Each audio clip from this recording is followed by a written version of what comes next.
In this video, I'm going to be showing you guys how to turn off birthday notifications on Facebook using the Android app. Alright, with that said, let's begin. So while you're on Facebook, tap the menu icon up here and scroll all the way down and then tap on Settings and Privacy. Tap your time on Facebook. And while this is a good way to see the time you're spent on Facebook, if you scroll down, you're going to see Change Notification Settings. Tap it.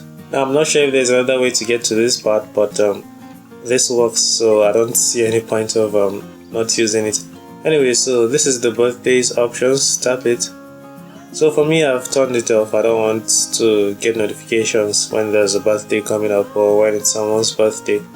But by default, yours should be turned on with the maybe push notification enabled. You can go through the list to decide what you want. Push notifications means you're going to get notifications by the app itself. Emails means you're going to get emails telling you it's someone's birthday. SMS, if you turn it on, you're going to get an SMS.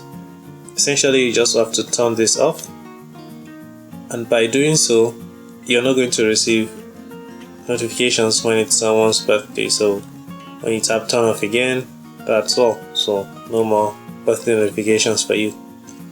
If you have questions on certain things you want to learn about the Facebook app, please just let me know in the comments and I'll try to make a video answering your questions. Alright, I'll be seeing you guys in the next video. Bye bye.